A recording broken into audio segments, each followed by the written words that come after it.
Hello အားလုံးပဲမင်္ဂလာပါရှင်ဒီချိန်မှာတက်ထူပါဒီနေ့အမျှဝေပေးမယ့်အကြောင်းအရာလေးကတော့ဆရာဆရာမတွေဘယ်လိုမျိုး storytelling လေးတွေကို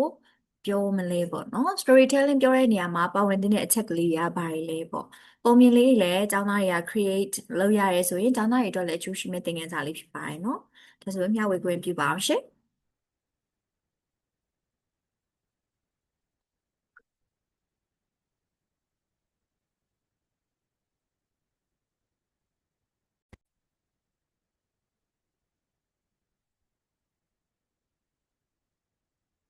Okay so ဒီနေ့မျှဝေပေးမယ့်အကြောင်းအရာလေးကတော့ how to create storytelling ဒါဆိုရင် storytelling လေးကိုလုပ်ဖို့အတွက်ဆိုလို့ရှိရင်ဒီမှာ application တွေရော AI တွေရောအခုကတော့အရင်ကများပြရဲပေါ့နော်ဆရာကျမတို့ ਨੇ ကိုက်ညီတဲ့ဒီ application လေးအသုံးပြုပြီးတော့ storytelling လေးကိုဖန်တီးလို့ရပါတယ် Canvas မှာဆိုလို့ရှိရင်လည်းတော်တော်လေးအဆင်ပြေတာလေးကိုတွေ့ရတယ်ပေါ့နော်ဟုတ်ကဲ့ပါဒါဆိုကျမမျှဝေလိုက်ပါအောင်မယ်ရှင်ဟုတ်ပြီပထမဦးဆုံးတော့ကျမတို့ကအဓိကအချက်၅ချက်ပေါ့နော်ဒါကတော့အတူချုပ်လေးပဲဖြစ်ပါတယ်တခြားတချို့ကလည်းထပ်ထည့်သေး emotional ပါတော့ပေါ့နော်အဲဒါတွေထပ်မထည့်ခင်မှာဒါတော့အဓိကအခြေခံကြတဲ့အချက်၅ချက်ကိုပြောပါမယ်ရှင်အဲ့တော့ storytelling လေးလုပ်တဲ့နေရာမှာstory လေးရေးတဲ့နေရာမှာနံပါတ်1လိုတာတော့ character ဆိုတာဘာတွေလဲပေါ့နော်ပြီးရင်ပြရှင်းပါမယ် character လို့မယ်ပြီးတော့ setting လဲလို့မယ် problem ပြီးတော့ problem solving and then moral lesson ဆိုတော့ဒီ၅ချက်ကအဓိကကြော်ယူပဲပေါ့နော်ဆရာဆရာမတို့ကပုံမြင်လေးကို English လိုဖန်တီးမယ်ဆိုရင်တော့ဒါဘာသာစကားလေးလိုအပ်မယ်ပြီးတော့ tense တွေဘာ tense တွေသုံးရမလဲ vocab တွေ tense တွေဒါမျိုးတွေလည်းလိုအပ်ပါတယ်เนาะဒါပေမဲ့ကျမကတော့ဒီနေရာမှာ storytelling story လေးရေးတဲ့အချိန်မှာလိုအပ်တဲ့ဟာလေးကိုပဲပြောသွားတာဖြစ်ပါတယ်เนาะကျန်တာလေးကတော့ teacher တို့ထပ်ပြီးတော့လိုအပ်တာလေးကိုထပ်မဖြည့်ဆွတ်လို့ရပါတယ်เนาะဟုတ်ကဲ့ဒါဆိုရင်အသေးစိတ်လေးပြန်ရှင်းပြပါမယ် character ဆိုတာကကြတော့ a person an animal or a figure in a story ဆိုတော့ character ဆိုတာဇာတ်ကောင်တွေပဲပေါ့နော်အဓိကလူတွေလည်းဖြစ်မယ်တခါလေတိရစ္ဆာန်ပုံမြင်မှာဆိုတိရစ္ဆာန်လေးရဲ့ဇာတ်ကောင်ဖြစ်မယ်ဒါမှမဟုတ်လည်းfigure တစ်ခုခုပေါ့နော်အဲ့တော့လူတွေတိရစ္ဆာန်တွေဒီလိုဖြစ်တဲ့အဓိကဇာတ်ကောင်တွေကို character လို့ခေါ်ပါတယ်နော် Okay နောက်တစ်ခုကကြတော့ setting ဆိုတာကကြတော့ the time place and environment in the story ပုံမြင်ထဲမှာဖြစ်ပျက်တဲ့အချိန်နေရာလေးတွေဒါလေးတွေကို setting လို့ခေါ်ပါတယ်ဥပမာ forest တောထဲမှာလားဒီလိုလေးတွေပေါ့နော်Cinderella လေးပဲဆိုပါစို့ဒါဆိုရင် setting လေးကနန်းတော်မှာရှိမယ်မိတို့ရဲ့အိမ်မှာရှိမယ်အာတောထဲမှာရှိမယ်ဒီလိုမျိုးလေးတွေပေါ့နော်ဒါတွေဟာ setting လေးဖြစ်ပါတယ်ဟုတ်ကဲ့နောက်တစ်ခုကတော့ problem အဲ့တော့ကျမတို့ရဲ့ဇာတ်ကောင်တွေဟာအမြဲတမ်းပဲပုံမြင်တစ်ခုမှာပြဿနာတွေကြုံရမယ်ပေါ့နော်ဆိုတော့problem ဆိုတာက issue or conflict or goal a character must overcome ကျမတို့ရဲ့ဒီဇာတ်ကောင်တွေဟာကျော်လွှားရမယ်ပြဿနာတွေပဋိပက္ခတွေသူတို့ရဲ့မှတ်တိုင်လေးဖြစ်ပါတယ်ဒါတွေကို problem ဆိုခေါ်ပါတယ်နောက်တစ်ခုကတော့ problem ရှိရဆိုရင်ကျမတို့က problem solving လေးထည့်ပေးရမယ်ပေါ့အဲ့တော့ဒီ characters decision or solve the problem in the story ဆိုပုံမြင်ထဲမှာကျမတို့ရဲ့အဓိကဇာတ်ကောင်လေးတွေကသူတို့ဘယ်လိုမျိုးဒီပြဿနာကိုဖြေရှင်းလိုက်လဲသူတို့ရဲ့ဆုံးဖြတ်ချက်တွေဘယ်လိုချလိုက်လဲဆိုတော့ဒီအချက်လက်လေးတွေကိုကျတော့ problem solving လို့ခေါ်ပါတယ်ရှင်ဟုတ်ကဲ့နောက်ဆုံးတစ်ချက်လေးကတော့ moral lesson ဆိုတာကကြတော့ကျမတို့ကဒီပုံမြင်လေးကနေပြီးတော့ဘာတွေသင်ရမယ်ဆိုတဲ့ဟာလေးပေါ့ so teaching or experience that convey ethical principles guiding behavior in the story so ဒီပုံမြင်လေးကိုဖတ်လိုက်ရတဲ့အကျိုးအကြောင်းကိုယ့်အတွက်ဘယ်လိုအတွေ့အကြုံတွေရသွားလဲဒါက ethic ပိုင်းဆိုင်ရာစီမင်းစည်းကမ်းတွေဖြစ်မလားကိုယ့်ရဲ့အမှုအကျင့်တွေကိုပြောင်းလဲပေးမယ့်အရာလေးတွေလားပေါ့နော်ဒီဥပမာယုံနဲ့လိပ်ပဲဆိုပါစို့ကျမတို့ရဲ့ယုံနဲ့လိပ်မှာဆိုရင် moral lesson လေးကဘယ်လိုလေးဖြစ်မလဲအဲ့တော့တရားရရဲ့အတွေးတွေနဲ့အတူတူမတူနိုင်ဘူးပေါ့နော်တချို့ကကြာလဲမယမနာတရွရွသွားတဲ့လိပ်ကလေးကလိပ်ကလေးလိုမျိုးအတူယူပြီးတော့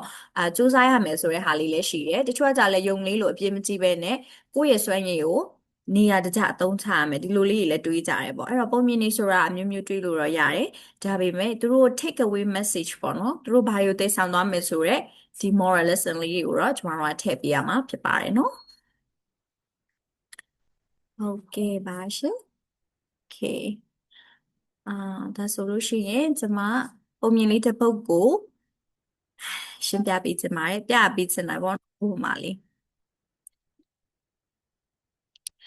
ဒီချေတို့မှတ်မိမယ်လို့လည်းထင်ပါတယ်နော်ဘယ်လိုမျိုးလေးတွေလဲဆိုတော့ဒီမှာ၅ချက်ရှိမယ်ပေါ့နော်ဒီ၅ချက်ကဘယ်လိုမျိုးလေးတွေလဲဆိုလို့ရှိရင်character setting problem One problem fine morning, solving Tom wanted to visit his grandparents' house. okay ဒါမျိုးလေးတွေပါရပါမယ်နော်โอเคပါဒီချေတို့ရေ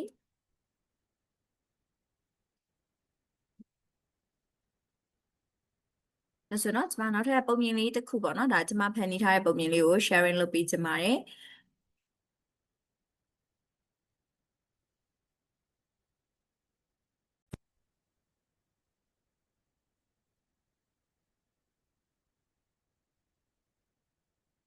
One fine morning, Tom wanted to visit his grandparents' house. so တခုတော့မနေ့ခင်မှာ Tom ကသူ့ရဲ့အဖိုးဖွားရဲ့စီကိုတွားလိုက်ပါမယ် He walked along the street. He was so excited. On the way, he heard the sound of dog. It was barking. Woof, woof. okay ဒါဆိုသူတွားနေရဲ့လမ်းတစ်လျှောက်မှာသူကအရန်ကိုစိတ်လှုပ်ရှားရဲ့အဖိုးဖွားရဲ့နေတွေ့ရမှာဆိုတော့အဲ့ချိန်မှာရုတ်တရက်ပဲခွေးဟန်တန်လေးကိုကြားလိုက်တယ်ဝုန်းဝုန်းဝုန်းဆိုပြီးတော့ He thought that, what is happening? အဲ့ချိန်မှာသူကစဉ်းစားလိုက်တယ်ဘာများဖြစ်နေမလဲ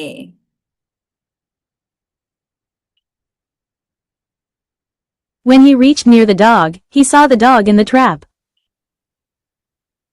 ဒါဆိုရင်သူကခွေးလေးနောက်ရောက်သွားတဲ့အချိန်မှာပဲခွေးလေးတစ်ကောင်ကလောင်အိမ်လေးထဲမှာကြာနေတယ်သူရဲ့နောက်ထပ်တငယ်ချင်းခွေးလေးကဟောင်ပေးနေတာပေါ့နော်ဒါလေးကိုသူတွေ့ရတယ် He helped the dog took out of the net. The dogs thanked to him. Then, he walked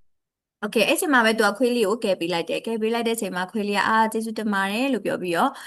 အဲ့လိုအကြည့်လေးကြည့်ပြီးတော့သူကထွက်သွားတယ်ပေါ့နော်ဒါပုံမြင်လေးဆိုတော့ခွေးလေးတွေကလည်းစကားပြောချင်းပြောလို့ရတာပေါ့နော် along. ပြီးတော့သူဒီတစ်တော်လေးကိုသူဖျက်လျှောက်တဲ့အချိန်မှာရေစီးတန်လေးကြားရတယ်ပေါ့နော်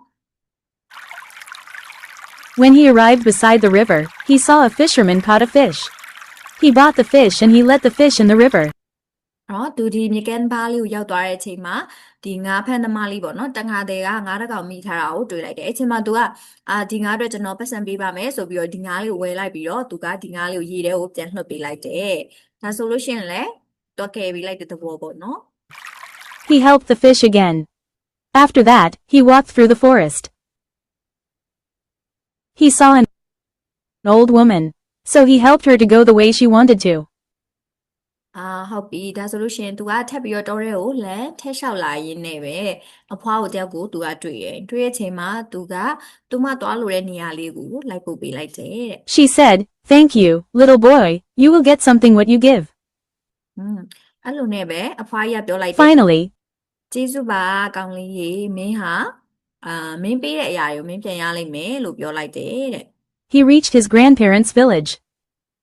နောက်ဆုံးမှာတော့သူကသူ့အဖွားရဲ့ရွာလေးကိုရောက်သွားပါတယ်တဲ့ His grandparents welcomed him and gave him a lot of presents. That is what he get and that he gave. နောက်ဆုံးမှာတော့သူ့ဖိုးနဲ့ဖွားကလည်းသူ့ကိုပျော်ရွှင်စွာနဲ့ကြိုးကြိုးကြပြီးတော့သူ့လက်ဆောင်တွေအများကြီးပေးလိုက်တယ်တဲ့အဲ့တော့ပုံမြင်လေးနောက်ဆုံးမှာတော့သူပေးခဲ့တာကိုသူပြန်ရသွားတာပဲဖြစ်ပါတယ်တဲ့သူကမမျှော်လင့်မဲနဲ့ပေါ့နော်ဒီအကောင်လေးကိုခွေးလေးကိုလည်းကယ်ပေးခဲ့တယ်ငါးလေးကိုလည်းကယ်ပေးခဲ့တယ်ပေါ့နော်နောက်ဆုံးမှာသူဒီလိုကောင်းခဲ့တဲ့အကျိုးရအားကြောင့်သူမှလည်းသူလိုချင်တဲ့လက်ဆောင်ပစ္စည်းလေးအများကြီးကိုမမျှော်လင့်မဲပြန်ရရှိသွားတယ်တဲ့အဲ့တော့ဒီပုံမြင်လေးမှာဆိုလို့ရှိရင် characters တွေက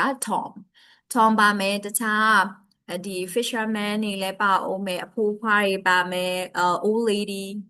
ပါမယ်ပေါ့နော်ဒါတွေအကုန်လုံးအဆက်ကောင်လေးတွေဖြစ်ပါတယ်နော်အဲ့တော့ကျမတို့ရဲ့ main character ကကျတော့ Tom ပေါ့နော်ပြီးရင် setting လေးကလည်းအများကြီးပါတယ် forest တောထဲမှာလည်းပါတယ်ဟုတ်တယ်နော်သူ beside the river ဒီမြစ်ကလေးရဲ့ဘေးမှာဒါမျိုးလေးရှိရယ်ပြီးတော့ problems ဒီနေရာမှာတော့ problems ဆိုတာကကျတော့ခွေးလေးက trap ထဲမှာမိနေရတယ်ပြီးတော့ငါးလေးကလည်းငါးဖမ်းသမားစီမှာတခါတည်းစီမှာမိသွားတဲ့ဟာတွေဒါတွေက problem တွေပေါ့ဒါကိုကျမတို့ရဲ့ဇက်ကောင်ဒီ Tom လေးကဘယ်လိုမျိုး solving လုပ်လိုက်လဲဘယ်လိုဖြေရှင်းပေးလဲသူဘယ်လို decision တွေချပြီးကူညီလိုက်လဲပေါ့နော်နောက်ဆုံးမှာတော့ကျမတို့ရဲ့ moral lesson လေးကကြတော့ကိုပေးတာကိုကိုပြန်ရတယ်အဲ့တော့ကိုက လူတွေပေါ်မှာစိတ်ကောင်းနှလုံးကောင်းထားပြီးတော့ကူညီပေးရမယ်ဒါဆိုရင်လည်းကိုတွေဟာမမျော်လင့်ဘဲနဲ့ဒီလိုအကျိုးကျေးဇူးတွေကိုတခြားစီကနေပြီးတော့ပြန်ရတတ်တယ်အဲ့တော့ဒီလိုဟာမျိုးလေးပါရပါမယ်နော်တချေတို့ဟုတ်ကဲ့ကျေးဇူးတင်ပါတယ်ရှင်အားလုံးပဲ